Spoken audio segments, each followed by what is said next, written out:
네, 7월 18일 새벽 기도회를 시작하겠습니다. 우리 다 함께 찬송가 542장 구주 예수 의지함이 3절까지 부르시겠습니다. 구주 예수 의지함이 심히 기쁜 일일세 영생 허락 받았으니 의심하주 없도다. 예수 믿는 것은 받은 증거 많도다. 예수 귀한 예수 믿음 더욱 주소서. 구주 예수 의지함이 심히 기쁜 일일세 주를 믿는 나의 마음 그의 피에 적시네. 예수 믿는 것은 받은 증거 많도다. 예수 귀한 예수 믿음 더욱 주소서. 구주 예수 의지하여 죄악 벗어버리네. 안위 받고 영생함을 주께 모두 얻었네. 예수 믿는 것은 받은 증거 많도다. 예수 귀한 예수 믿음 더욱 주소서. 아멘.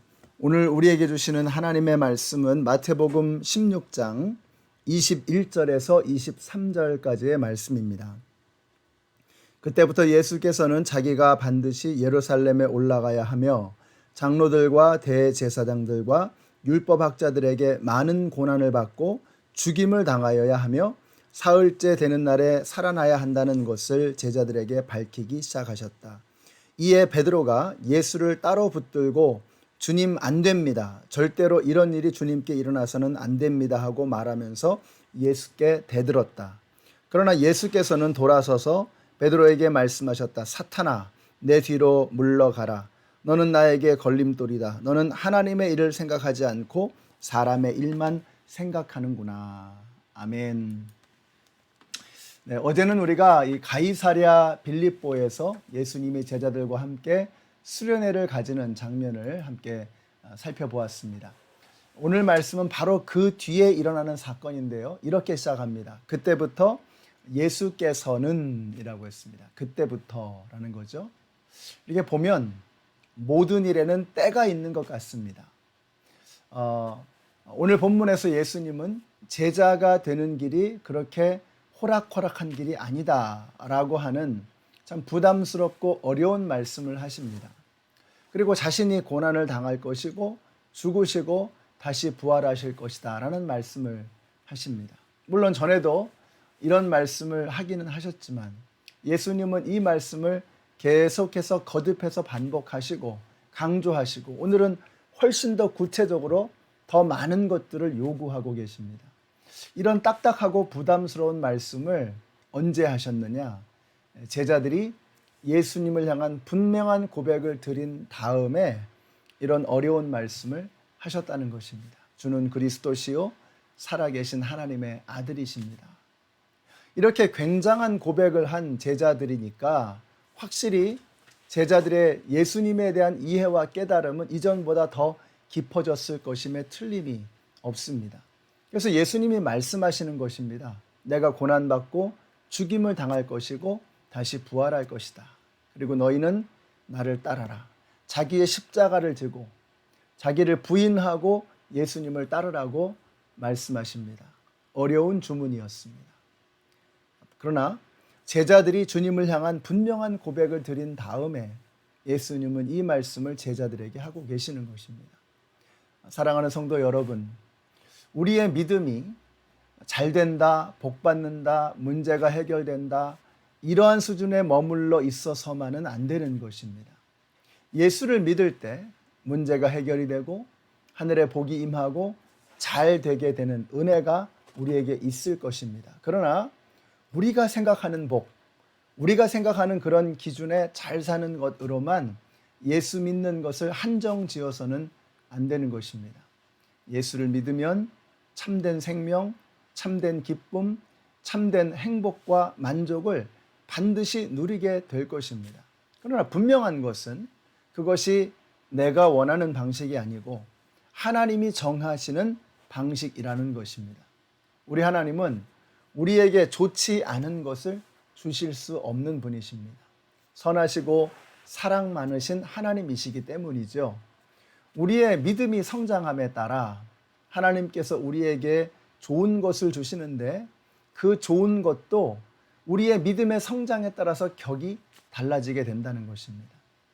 자, 그러나 베드로는 예수님의 이 말씀이 도무지 믿겨지지 않았습니다. 아니, 용납할 수 없었습니다.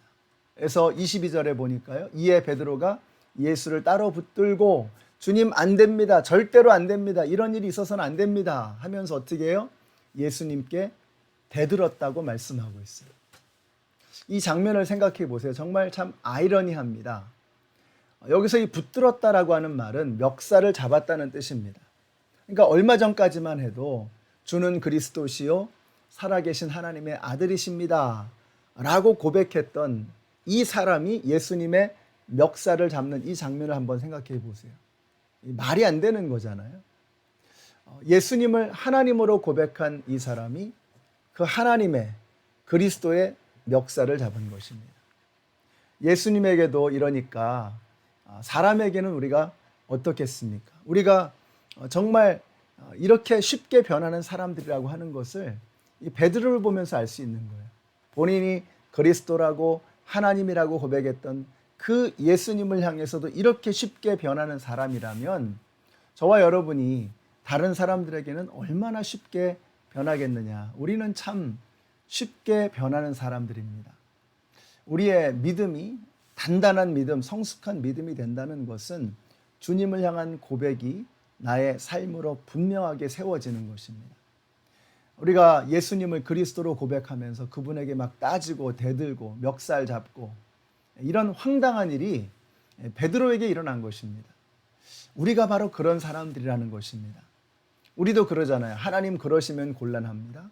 하나님이시라면 그러실 수 없습니다. 그런 하나님은 믿을 수 없습니다. 우리는 그렇게 예수님에게 따지고 예수님에게 불평을 늘어놓는 것입니다. 우리가 예수님을 주님으로 인정하지 못한다면 모를까?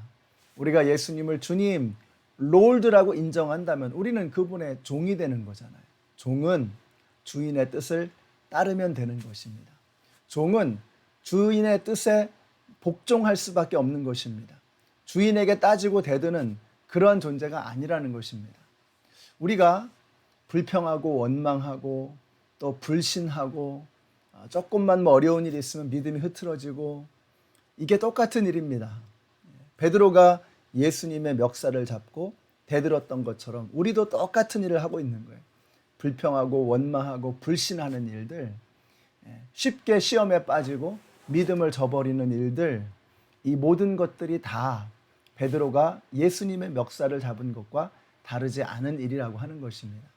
우리가 믿음이 성장한다는 것은 예수님이 주님이심을 인정하고 그분이 주님이시니 우리에게 주시는 모든 길들이 다 선하신 하나님의 성품에 합당한 길이요 가장 좋은 것을 주신다라고 하는 것을 믿는 믿음, 여러분 이것이 바로 성숙한 믿음의 모습인 것입니다.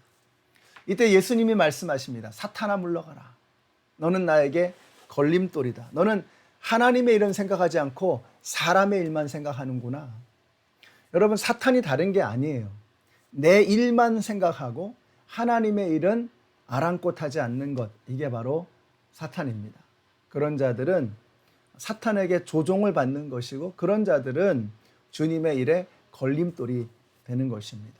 하나님의 일, 주님의 몸된 교회, 주님의 핏값 주고 사신 성도는 생각하지 않고 내 감정, 내 생각, 내가 바라고 원하는 것, 내가 그대로 내가 원하는 대로 밀고 가겠다라고 하는 이런 고집스러운 생각, 이게 바로 사탄이 우리를 조종하고 있는 결과인 것입니다.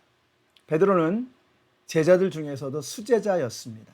그런 베드로도 사탄에게 조종될 수 있다면 저와 여러분은 어떻겠습니까? 오늘 이 말씀을 우리에게 주신 이유는 너무나 분명합니다. 우리도 베드로가 빠진 이 잘못을, 베드로가 저지른 이 잘못을 우리도 저지를 수 있다는 것이죠. 그러므로 우리가 주님의 뜻이 무엇인가를 날마다 분별하며 나아가야 합니다. 사랑하는 성도 여러분, 오늘 어떤 일을 앞에 두고서 이것이 하나님의 영광을 위한 것인가, 나의 이익을 위한 것인가 하는 것을 다시 한번 돌아보시기를 바랍니다. 우리가 하나님의 일은 아랑곳하지 않고 나의 일만 생각하는 사탄에게 조종당하는 그러한 사람들이 되어서는 안 되는 것입니다. 저와 여러분이 주님의 걸림돌이 아니라 주님께서 이 마지막 때에 마음껏 들어쓰시는 주님의 종으로, 주님의 도구로 멋지게 쓰임 받으시는 우리 모두가 되시기를 예수님의 이름으로 축원합니다. 기도하겠습니다. 하나님 감사합니다. 오늘도 저희들에게 귀한 말씀을 통해서 우리가 어떠한 길로 걸어가야 하는가를 알게 하시니 감사합니다. 마귀는 우리의 생각 속에 스며들어와서 하나님의 일은 생각하지 않고 나 자신의 일만을 몰두하게 만드는 유혹을 오늘도 우리 가운데 보여줄 것입니다. 그 모든 유혹의 상황 속에서 나의 일을 선택하지 않고 주님의 일을 선택하는 주의 종들이 다 되게 하여 주시옵소서. 예수님의 이름으로 기도드렸습니다. 아멘. 네, 오늘도 저와 여러분이 하나님의 걸림돌이 아니라 주님께서 사용하시는 주님의 도구로 살아가시는 이 하루가 되시기를 예수님의 이름으로 축원합니다.